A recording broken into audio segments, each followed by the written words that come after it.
I've already expressed my extreme delight and how moved I am to be able to have this time with you here today.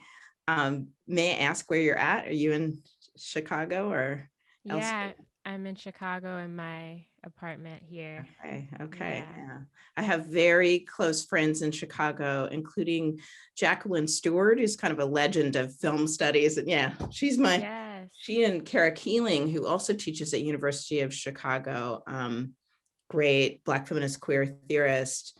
The three of us have a writing group that we've been in together for like 10 years. And a couple of years ago, for the anniversary of the Combahee River Collective, we put together this lecture mixtape and traveled around the Wow. country. I know we needed Jamila Woods for that though. That's So, awesome. but I think of Chicago as being like a place of great Black feminist creative and intellectual fruition. So, Yeah. I've yeah, worked with Jacqueline Stewart on her Southside Home Movie archive right. project. Okay.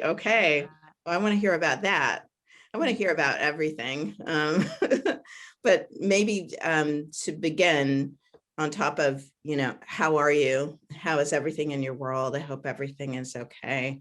I'm interested in, just talking with you about how it feels to look at the way that legacy has unfolded over the past Mm, year and a half. I mean, and in the context of everything that's happened. And but first, yeah. how are you? I'm doing okay. I feel like one of the gifts of this time has been um just kind of having myself as my primary material, just observing my moods and observing like, how I feel more closely. And so I feel like I've gotten better at like, things that typically might make me anxious or just kind of like sitting in them and not really thinking about pace because like a lot of us, we were at a different pace, and Yes. now it feels like there's these moments where things start to pick back up again, and I'm kind of like, actually, no, I kind of like the pace that we Right. slowed down to. Mhm, So yeah, I'm feeling pretty good today. mhm. That's great. Have you been writing much in this period? I mean, I know you were able to do the Sula video and well, actually, no, that was before quarantine though, was That it? was actually during It was quarantine. during quarantine. That's Yes. what I thought. Yeah. Yes, it was. We had scheduled it for the week that lockdown started, Right. and we had to push it back. Yes. Um, But yeah, I have been writing, and it's actually very cool how now I can do a lot from Chicago because a lot of people are doing Zoom sessions. So I've been doing Yeah. a lot of those, and it's kind of cool actually, because Yeah. it's like Yeah. I'm in my space, and we can Mhm, kind of like shut off and do our separate things and come back mhm, on. mhm. Yeah, so I've been writing Awesome. some. Awesome. Well, I've said to many people, I've loved your work for so long. When Legacy dropped, it was right in the run of when I was finishing kind of the primary structural revisions for this mammoth thing that I just Yes, it's yeah, beautiful. it's a brick. I say use it for step classes. Yeah. So if that's still a thing. Mhm. But when it dropped, I thought, oh my God, this girl is killing me softly. This is like the sonic analog to everything that I could have imagined. And Wow. I was able to, I was so glad that I could talk to my editor about being able to include, some meditations on your work in the book. Oh And my God, I haven't got there yeah, no, yet. because it's That's toward the amazing. end. It's in chapter 8. Oh my God. It's in the, yeah, no, now I'm nervous. No, that's amazing. Yeah, no, you're in the book. You're in the book because in that last chapter, I was, which is called, what is it called? Black Women Archivists Remix the Sounds. And so I Mm, was, thinking at the time about Cecile McLaurin Salvant and Rhianna Giddens and Valerie June, but also the classical vocalist Julia Bullock, who just did a Josephine Baker production in collaboration with my almost former colleague, Claudia Rankin and Tyshawn Sori. They did this just reimagining of thinking about Josephine Baker's interiority through this avant-garde performance. And what has been so stunning to me and so moving to me about all of your work generationally is how powerfully you all inhabit these archives, right? And also claim your music as a kind of counter archive, right?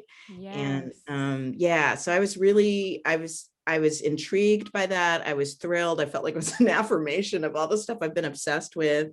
And I know that in a number of interviews that you've given, you've talked about how important the interview form was for you in your writing process.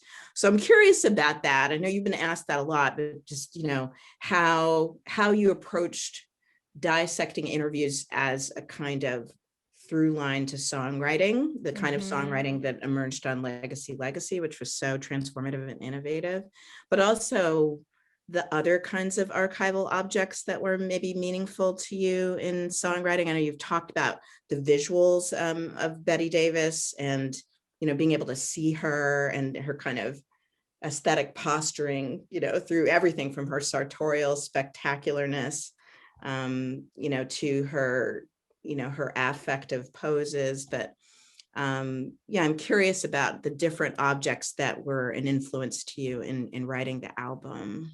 Yeah. First of all, I just want to say I've only gotten through the introduction, but even from the epigraph, I was like, affirmation is the perfect word.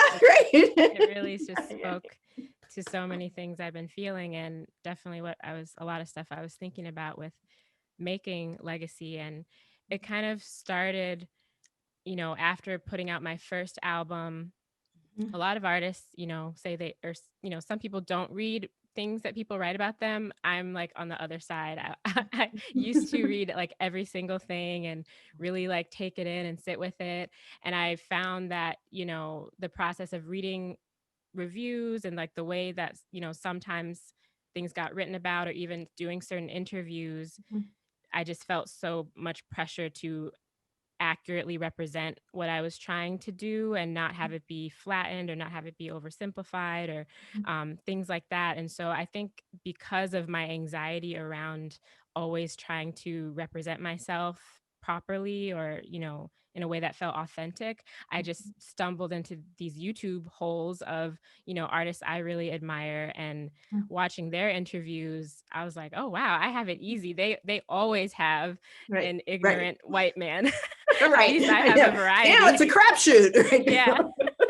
And so, but in that, I didn't detect any sort of like anxiety on their part. It was more like, you know, when things would, Eartha Kitt is a great example of when things were Yes. just sort of, you know, ignorant, or just a question that was kind of flattening, they would Yes. laugh at it, or they would just dismiss it, and it wouldn't be, you know, a question. It's like, Yes. that's a irrelevant question. It's Mhm, just the mhm, question falls away. mhm. And so that was really kind of like a big point of inspiration for me. Yeah. And in addition to the actual, you know, text of the interview, it's a lot of like body language and things that weren't necessarily said. Like there's this interview Yes. with Basquiat where Yeah.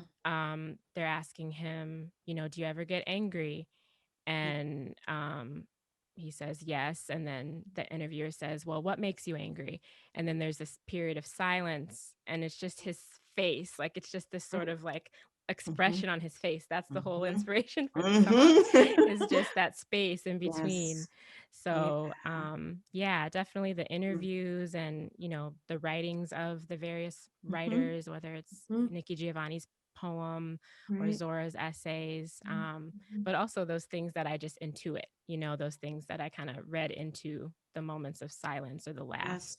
Yes. I love that. I love thinking about the moments of silence as being so generative and being, you know, in line with a kind of politics of radical refusal, which really runs like a thread through so much of the songwriting on Legacy, which is it's generative, it's moving, it's galvanizing. One of the things that I admire so much about how you're able to write about these icons is, and people talked about this before, but I wonder if we can think about it together a little bit more, how they're not straight biographical portraits, Mm-hmm. how there are different kind of shifting vantage points that you inhabit, but how there's something fundamentally ethical that you're after in relation to the pedagogy of what they represent. And so I'm interested in hearing you share with me just some of the revelations for you, and what you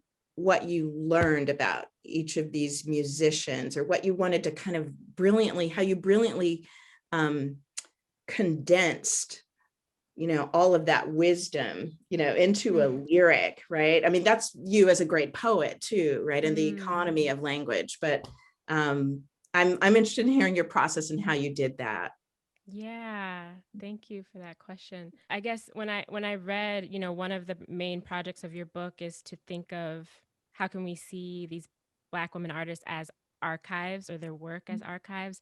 I was like, that just really spoke to me, and it made me think of my project, and also the ways in which I think for me as a poet, it just seems like not only creating an archive for the sake of having one, but it's also almost a spiritual act, or just this act of honoring Yes. elders or people who have come before. And it reminds me of Sonia Sanchez. Whenever I've seen her perform, she starts out by just naming names, like, Yes. of her people in her artistic and creative lineage. And also, I remember I loved India Ari's album. It was like one of my mom's favorite albums. And she has this whole song, Remembrance, where she just kind of does the same thing before the start of her album. And so, in a way, it feels like it was an important, um, after my first album, I kind of felt this sense of like the sophomore album pressure. And then I just kind of started almost by accident, through a prompt that I was giving to my students about writing a cover poem. Yeah. Let's read this poem and Yes. write a cover of it. We were reading Ego Trippin', and I just decided to do a cover of that poem in a song form, and that became Giovanni. So it was kind of like I stumbled into this idea of naming songs after people without thinking too much of the mechanics of how I was doing that. And Yes. then at a certain point, I was like, oh, this will be a cute little EP project. And then I realized that, through doing that project, I was finding space to talk about things that, had been inside me to say that I kind of didn't. Through these people, I found the language to do that, and also Yes. the confidence to do it, Yes. Yes. and kind of access this different kind of vulnerability, almost like, the ways in which literally our ancestors empower us to do more Yes. than we could have. Yes. So yeah, and I love the word life worlds, and just the way that you talk about the interiority, like the interior space, because I think that's something that could be missed, or has been missed sometimes Yeah. in just looking at the album at surface value, because you're right, Yes. it's not biographical. It's Yeah. really, yeah, me trying to access and pull out more of my life world through those things. Yeah. No, that's so beautiful. I also, when I listened to the album, I experienced the album as kind of a meditation on all of these different registers of intimacies, right? So intimacies with lovers, intimacies with one's own communities, and then, really fraught social intimacies with, outsiders, right? And that really reminded me so much of everyone from Baldwin's work to, again, Claudia Rankine and Citizen, that latter point about thinking about these other kinds of social intimacies, especially in our, if we still call it a post-civil rights world, whatever we're calling it now, right? In which we're ostensibly, integrated, ostensibly, right? But we are, put in these, in the context of all sorts of microaggressions and other forms of peril. And you really, across so many tracks on the album, you just give us these beautiful kind of visions of how these artists navigated those kinds of really charged terrains, protected themselves, announced their own kind of radical will towards self-love, right?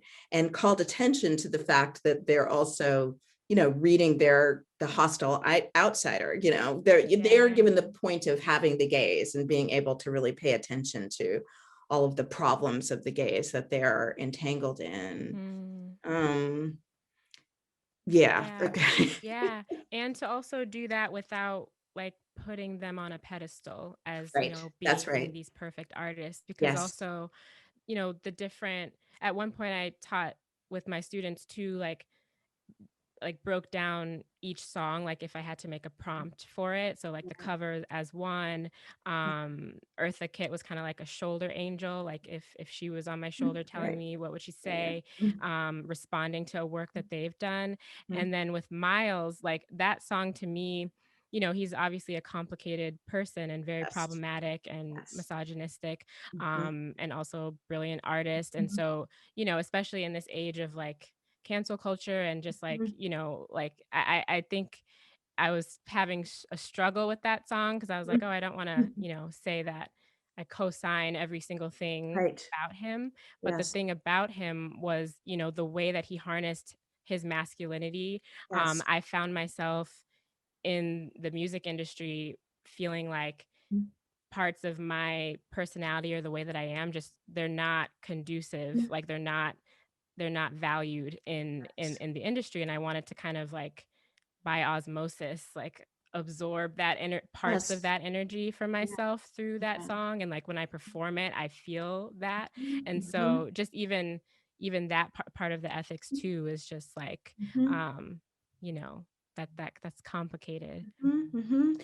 Yeah, I mean that song is brilliant for so many reasons, and one of them that stands out to me in terms of the kind of intervention that it's making, one of the many interventions that you're making, is to lay claim to that genealogy of influence, since the sort of hackneyed ways that we think about influence in popular culture is along these presumed gender lines, right? And so Mhm. what does it mean to actually be able to inhabit some of the most restoratively combative ways that Miles Davis was able to navigate the industry, Mhm. without turning it into a triumphalist narrative, but to take Yeah. what's useful about him. You flag the fact that Prince was a huge fan of Betty Davis's, which he was right before he died. We know he was talking about her still, Mm. and he's one of the few kind of iconic male artist in the in contemporary popular culture that we can look to as having broken the chain of presumptions about who influences you. I mean, he claimed all the Yeah. sisters and Joni Mitchell. Yeah, and Um, also was so good at uplifting up and coming Black that's women and right. women That's right. artists. That's right. I mean, he was a lot of things too. Love him Mhm. so much. But yeah, no, so it's I've heard you talk about the importance of how you structured the album to want to front Mm. load it with a certain kind of feminine energy, but to also to be able to claim Muddy Mhm. and Miles, right, and Basquiat and Baldwin as a part of the project with the multitudes that Yeah. just is brimming throughout the album. It's amazing. So we're both very interested in archives, and I will say that last month I gave an online talk at your alma mater at Brown. I was giving the talk and focusing on what Rosetta Wright's archive looked like to me, because her papers are held at Duke University, and they're like 67 boxes of everything, like how she started the label. But also the other piece of her story that I write about in the book is the fact that she just wrote her own radical feminist liner notes for these Mm. blues women that she felt had been mishandled by white male critics across the century. A lot of this book was about living in feminist intellectuals archives and thinking about their creative process, and also thinking about what they left behind, and musicians too. So Abby Lincoln's archive I visited, Mary Lou Williams, Lorraine Hansberry comes up, Mm. Zora, our beloved Zora. Later in the book, I talk about the poet Jackie Kay's incredible speculative biography on Bessie Smith, in which she has this like 4-page scene where she's imagining what could have been in Bessie Smith's lost trunk. Wow. It's just gorgeous. It's amazing.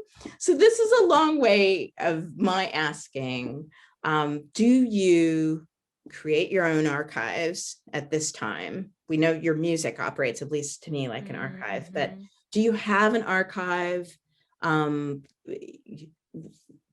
What's in it, if if you could imagine like the things that you felt would be important to to leave behind, or to have as a kind of documentation of your creative life, what would it look like? How would you curate it? That's a really good question. I know, like when in the beginning, when I was saying like myself as my primary source, I have ever since I first read The Artist's Way, maybe like 2014. My jam too. Yeah. Yeah. She talks about doing those morning pages, like Yes. journaling in the Yes. beginning. And Yeah. I have like, she says, rip them up and throw them away, but I Right, never right, have. And I right. keep them. And, Mm. I think sometimes that, sometimes poems show up in there, sometimes just thoughts that resonate throughout the years like show up in there. So I've been I think after finishing Legacy, just like wanting to dig deeper into like over the past 5 to 7 years, like what has my emotional trajectory been, and really just like, you know, using my rich emotional landscape. I'm like, I don't know that I want this to be what Right, gets found and published. But right. I'm interested in, Mhm. using it for myself and maybe it, Yes. yeah. Yeah, no, it is there are these questions about boundaries that comes up Mm-hmm. in the album itself too, what you choose to divulge, and what remains opaque. The first academic book I wrote, first academic, whatever, the monograph I wrote that was about 19th century African-American performers, who I think of as like our first rock stars, like Henry Box Brown, who mailed himself out of slavery. And there was this racially ambiguous actress named Ada Isaacs Minkin, who had 12 different pseudonyms. A lot of that book is about kind of tracing what I called the spectacular opacities of these artists, right? Yeah. Like how they call attention to what they're not telling you, and so Yeah. that's incredibly powerful too. How we use our archives to both, document our histories, but also to lay claim to levels of privacy is so incredibly important. And I thought about it with the Lorraine Hansberry chapter because her notes, which came out during the big historic exhibit at the Brooklyn Museum on her queerness, are a list of her likes and dislikes, and they're Yeah, I they're love that. they're incredible, right? And I've Mm-hmm. had when I was early on, when I was working on the book and I was like giving talks from that part of the book, I did have people ask me like, are you sure it's okay to be talking about this? And I'm like, yeah, Mm-hmm. that's a really that's a really important question. And I think that the question itself has to become a part of the story that we're telling, and Yeah. that's, it just that fraught space that we're in, of how we handle and care for and look after the things that have been left behind, or the people that we have a hard time finding in the archive. That struggle has to be a part of the story. That's so true.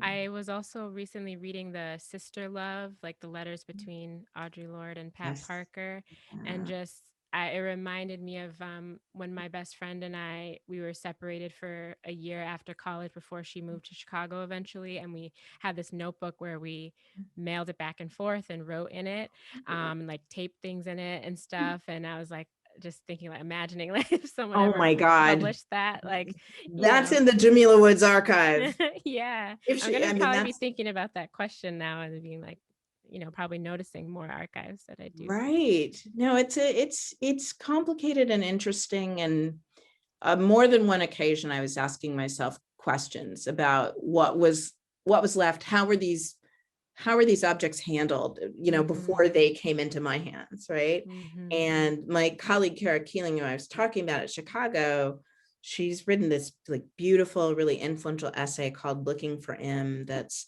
about this documentary about this trans protagonist who has, you know, a very fraught life in the archive in terms of how people deal with them.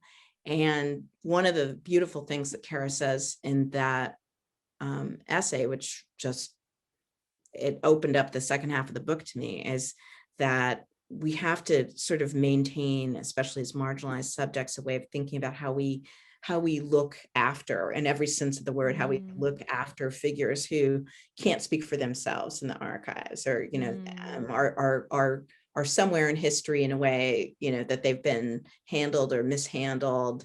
You know, how do we engage in a kind of ethics of care?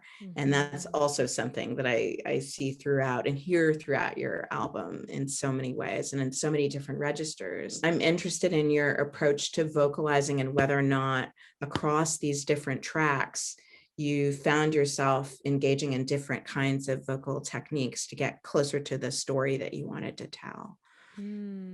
Yeah, definitely. I think just growing up, being in whether it was church choir or more professional choirs, I just had come to this idea of, you know, this vocal ideal that I had in my mind, and felt like, you know, that's my trajectory. And someone like Betty Davis, you know, so powerful, her performance, but not on a not on a rubric of, you know, is this perfectly on the note, or is this like a great run or anything like that. It's, you know, she's so raspy and just like speak singing, and but it's just so effective. And even like artists like Erykah Badu, when I first listened to her, I was like, oh, it's so different. I can sing along, and I feel like I'm not trying really hard, like to it's just like it just feels natural. And so I think that on this album too, I think on the first album, people were just sending me beats, and, you know, they were great and I was singing on them. But I think, you know, I wanted to use more of my vocal range, more of my lower register, and more trying to just sing and feel without trying to be so perfect. Maybe it's like my Mercury in Virgo. I just always want everything to like come out really perfect. And so on this one, you know, Muddy was a example of, I think I had heard that Enya, she likes to do like hundreds of stacks, like, and like stand in Wow. different parts of the room. Yeah. And so I wanted to do that on like the like yelling hook part. And I'm always interested in like sounds as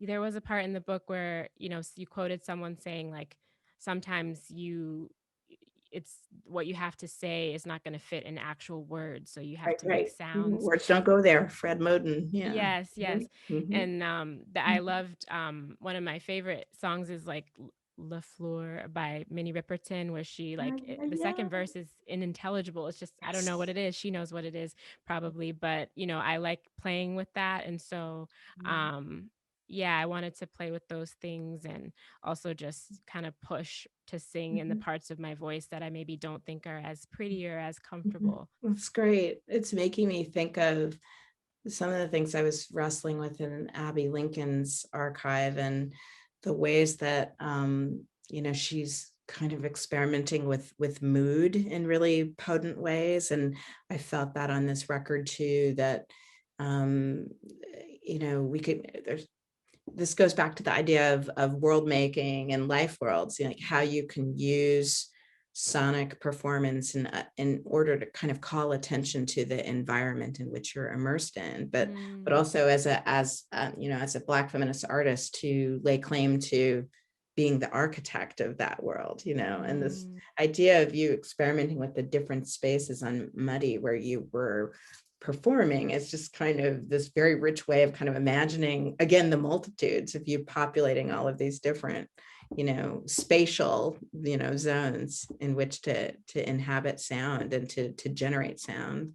That's really mm, powerful. You know, another thing that I have been thinking about, both in terms of the record being instructive this way, and something that I've been obsessed with, is paying more attention to Black women being listeners.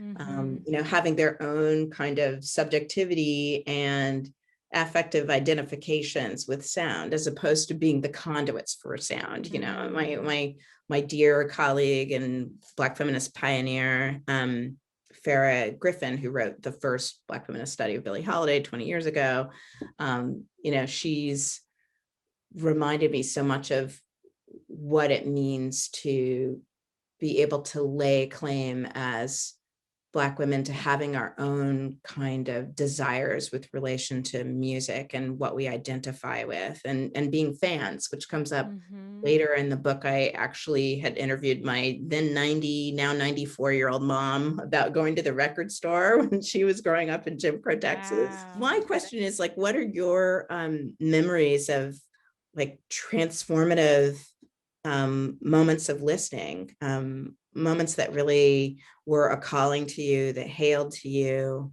that gave you the opportunity to really draw out, like, you know, to quote Hansberry, I like this, you know, or I care about this, or this makes me want to create art.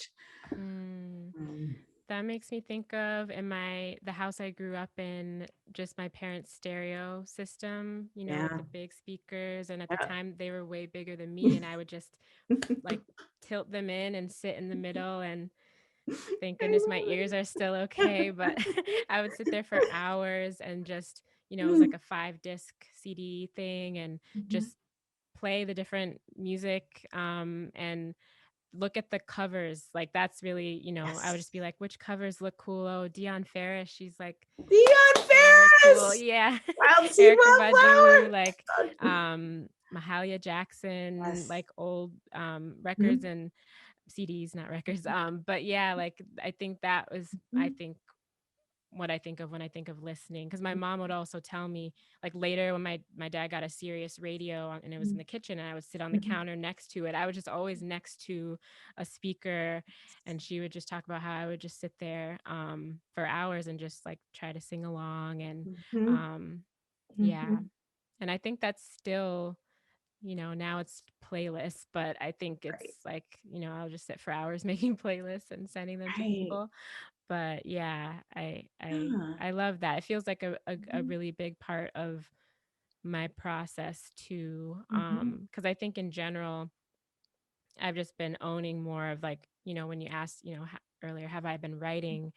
I have been writing, like, literally, but also those moments of listening are so important to my process too. Yes. Yeah. And they historically have not been documented in the worlds of, you know, African Americans across the board, but especially Black women, Black girls. And there's a point in the second half of the book, the same chapter, where I'm interviewing my mom, who, you know, she and my late dad, when I was growing up and going to Tower Records, and I'm from the San Francisco Bay Area, and I was obsessed with, you know, record collecting and weirdly obsessed with rock music criticism. There's a long reason why that happened to me.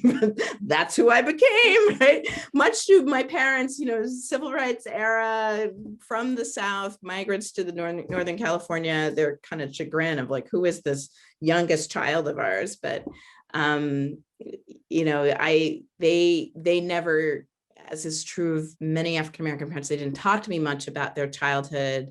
When my mom turned 90 and there was this big soiree for her as the academic in the family, I got charged with being the oral historian. And so we had these incredible conversations. She's like, oh, I'd go with my girlfriends every weekend to the record store, which was also just mind-blowing to think of how, in spite of racial segregation, Jim Crow, that the record store was just kind of the space where it was not utopic, but my mother was like, there were listening booths, and my girlfriends and I could go there, and, you know, we were, you know, listening to Billy Eckstine, and, you know, having our kind of, you know, place of being able to, you know, articulate the things that we loved about culture, right? That's and these amazing. were the kinds of, it's amazing, right?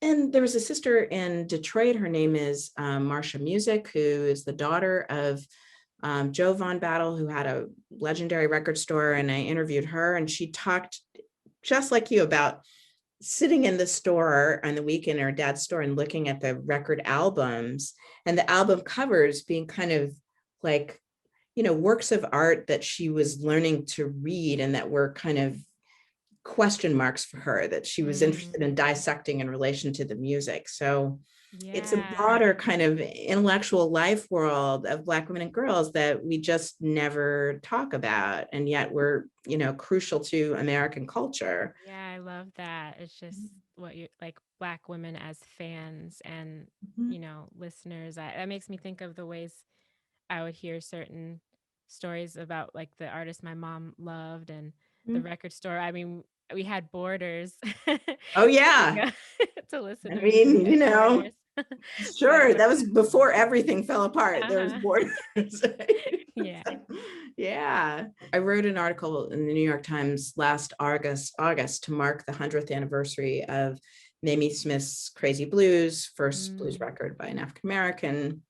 And I wrote about it from the standpoint of thinking about, the larger cultures in which the records circulated and what it meant for Black women and girls to love the blues. And, it was an excerpt from the record store chapter. But recently, some of the usual suspects were posting online, and I don't have an online presence, so I had to hear about this mm, secondhand, but they were saying, she doesn't have any proof of this. How does she have proof that mm, these were actually Black girls and Black women who were listening to the records? And mm. I said, this book is not for you, but it's all about you. To rephrase Carly Simon, right? Yeah, it's so Because I'm great. like, this is part of the problem is the hegemony of how we think about, legitimizing certain kinds of knowledge and facts, right? When we know Mhm. that as marginalized people, we didn't have access to even being legible, as more than, Yeah. occasionally statistics, but people weren't going to document what my mother was doing, at the record store on the weekends, right? Mhm. And, the way that I even started working on that part of the book was because I became frustrated with how so many white male blues critics were writing about the records without thinking about the history of who owned and loved those records. Mm. And I just started to think, well, there were scratches in these records. This is part of like the obsession with fetishizing blues records is, how well they're preserved or not preserved. And I thought, but those are fingerprints, those are blueprints to entire communities, and, worlds of conviviality that Mm. we don't really, have any documentation of other than trying to, do that speculative work that the great Sadia Hartman has shown us is so important to do. Wow.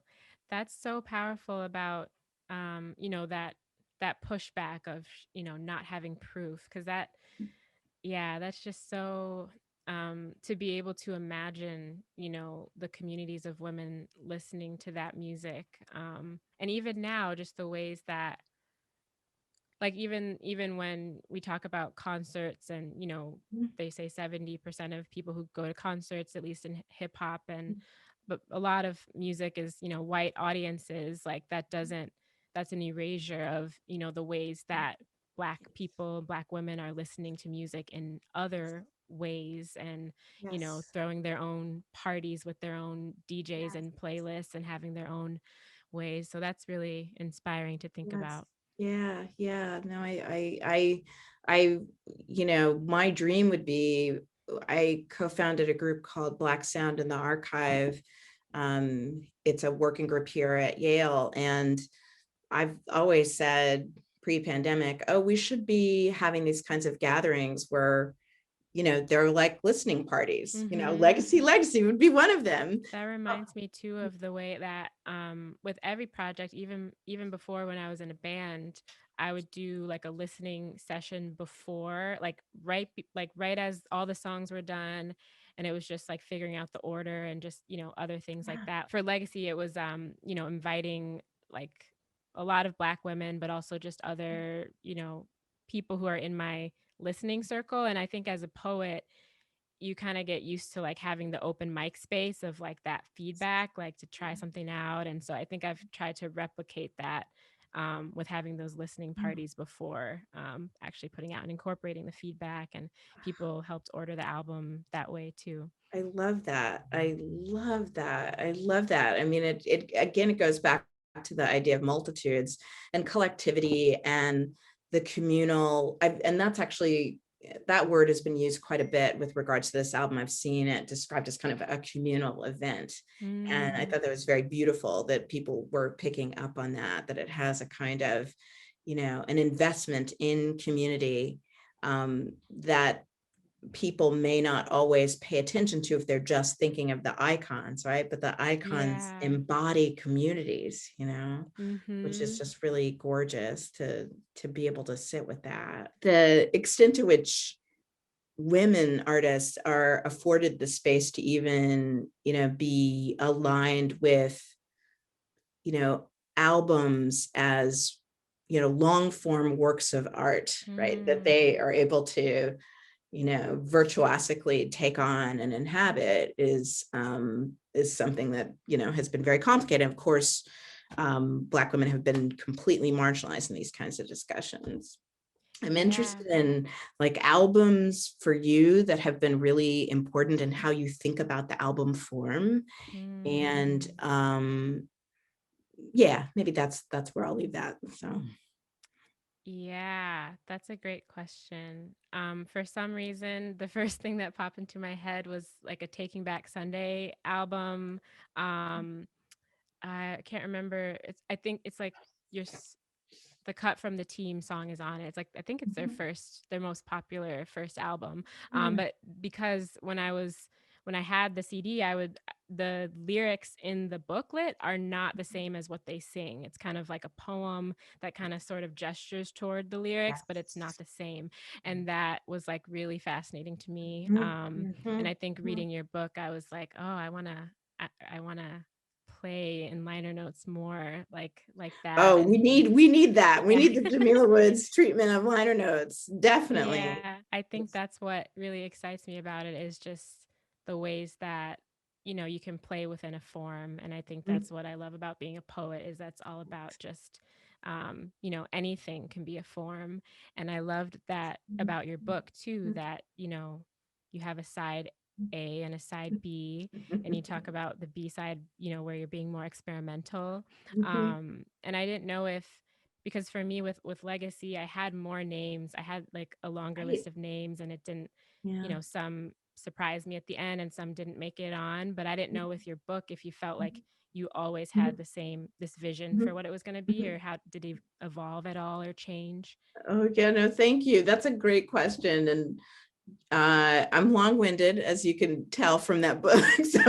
So yeah, no, I had a great creative editor who, it was in 2019 when I was working with him, and right at the end of working with him, your album comes out. I was like, oh my God, Nate, there's this record that's like killing me softly. So his name is Nate Young. And because of the length of what I was working with, my editors were like, okay, look, this is a really long book.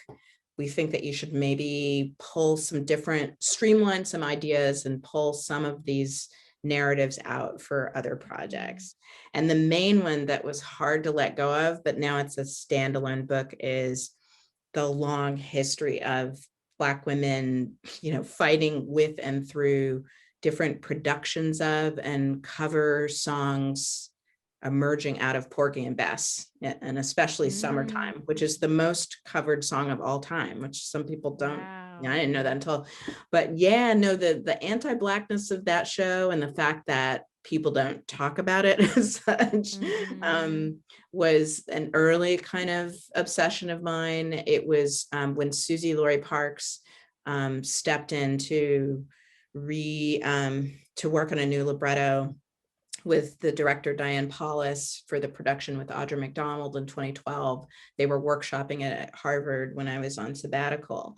And I just kind of kept following the trail. And it's really an incredible story that starts with the sister Anne Brown, who was an undergrad she was at Juilliard, and she's the first Bess, and, you know, runs through everybody from Leontine to, you know, all sorts of opera greats like Clamodale, but also, and Dorothy Dandridge in the film, but also all these musicians. Like Billy recorded Summertime the same year that Porgy and Bess debuted on Broadway. So she's the first one to do popular recording of Summertime.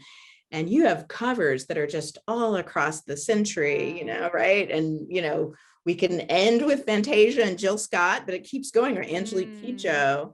And, at the height of the civil rights era, when the horrible film came out, that was when you get like Sarah Vaughan's really gorgeous rereading of Summertime that I cannot hear without thinking of the Little Rock Nine, and about school integration and what it means to try to protect your children and, let them fly. And so I've kind of really been obsessed with Black women in Gershwin, and people said, I think that's its own book. And I was like, okay, so.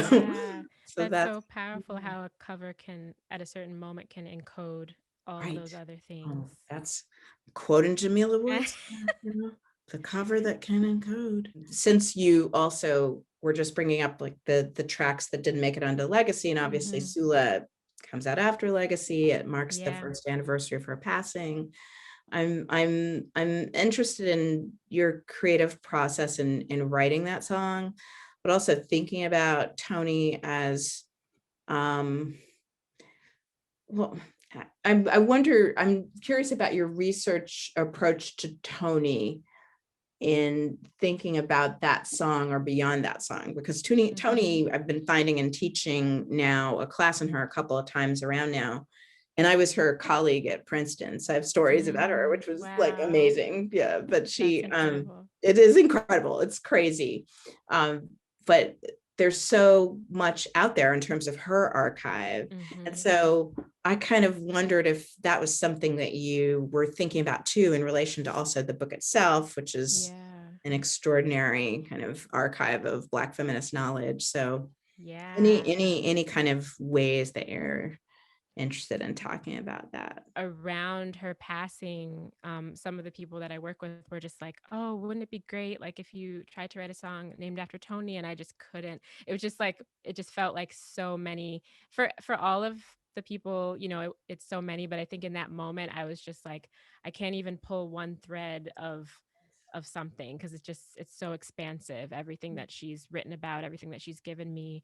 And so then I just went back to the first novel that I had read, and at this point this is getting to be over a year past after we'd lost her, but I was just thinking about that book. And actually my first chapbook of poetry that I ever wrote had the title and epigraph was taken from her book, The Truth About Dolls, when she's talking about I didn't how you can lose your head in a relationship or in love. And so I kind of just returned to that book, and returning to that book more than almost a decade later, not quite a decade, but almost a decade later, and just, my perspective on it now, and just wanted to kind of meditate on that in terms of, what I think for me, Nell and Sula, their friendship, and the ways that they embodied their womanhood differently, subverting expectation or kind of going along with it, is kind of where my head was at in terms of, being older, and, everyone around me getting married, having children, and having sort of those thoughts of what do I want to mold for myself, and who what kind of friendships are going to hold me through that. And a lot of what I was still thinking about was my friendship with my best friend, and how how we navigate those questions together. So I mean, there are around in a circle. Yeah, no, it's incredible. I mean, both the ways that this is a song that can actually really pay tribute to the complexities and beauty of Black women's friendship. Number one, we need more songs that we pay attention to that are about that. They are out there, right? But it's to actually really hold that up as something that we honor and that we look after and care for is incredible. And the fact that Sula, that famous line, I don't want to make somebody else, I want to make myself, is very much at the core, I felt, of this song too. And how to think about this sort of, generationally, we hear so much about self-care, but to actually see it theorized and practiced in the song itself is just it's just stunning. It's really a gorgeous work. It's gorgeous. Thank you so Yeah. much. Yeah, I think I like that in quarantine is the reason why the version that was on Colbert exists is just because my Mhm. sister plays guitar, and one day I Mm. had to do a show, and it was before I had everything set up, and then it just kind of drew out a whole different energy Mhm. out of the song that was really beautiful, really more intimate. Is that why it's called paperback? That Yes. first? Yeah, no, that's great. So that brings me to, I think I can get one more question in then. Have you seen Aretha Genius yet? No. Okay. That's That's on my list. Cynthia. It's on National Geographic, which my mother keeps asking me every night. Why is this thing Oh. on National Okay, Geographic? wait. Okay, they have their own streaming. They have like it's so it's on it I guess it streams the next day. It might even stream the next day on Hulu, but Mm. on cable it comes on and it's like there are maybe I don't know how many segments there are. Oh, We're at 8 cool. last night and I'm a little behind.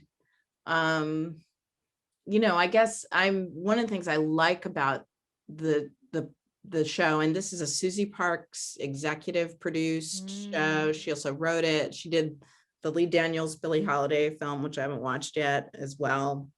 But the moments where she's in the studio, those moments of creativity are great. It should really, could we just do that? Yeah. That would be incredible. But are there any films or TV shows? There's so few in the canon, but that have stood out to you as great examples of Black women's artistry. That's a really good question. I I don't know. I did start to watch the Billie Holiday. I didn't finish it. Mhm. Um, but I thought Andra Day is incredible in Yeah, that for I'm what I happy for saw. her. Yeah. Um, Mhm. but yeah, I want to like think about that question more. I Yeah. still recently, like, a friend sent me this Etta James performance that I Mm. had never seen, and that just was a reminder to me of how many, like, live performance videos I've never seen, and so it kind of made me want to go back there, because that was one of the things I loved about the Yes. Betty Davis documentary, in addition to, her having agency and how it was made, was like all the footage that we got to Yes. see, and even before we get the fictionalized version, it would be nice to see That's more right. of That's right. them. That's a great point. And I wrote a piece for the Los Angeles Review of Books back when the Betty doc came out and the Grace Jones Bloodlight and Bammy documentary came out, Oh, which was wow. incredible. It was the same year. So I wrote about the both of them, and it was called The Art of Anti-Confessional Cinema, which Mm, again goes along with, the some of the important vision of what your work is doing. And right, I do think that there are some experimental documentaries that are giving us both the archival footage that you're talking about and mm-hmm. also giving us kind of the space to meditate on craft, which was something that concerned me with Liz Garbus's Nina Simone documentary, which was important to have finally a Nina documentary, but Mm, the kind of the perils of getting caught up in biographical traumas, yeah, obscures the genius potentially, definitely. it's just there's so many different layers of Black women's, performances, cultural performances that have just not been cared for. And, your work is encouraging us, galvanizing us to turn back to all that and to really, to have a renewed investment and passionate for our own history. And so for that, I'm just incredibly grateful to you. Oh, thank you so much. The feeling is mutual. I feel like I'm going to be mining this book for a long time. It's a long I book. feel so it's good. It's so Thank inspiring you. already, and just the bit I've been able to read. And yeah, I look forward to talking to you about it when I finish. Thank you, Jamila. Yeah.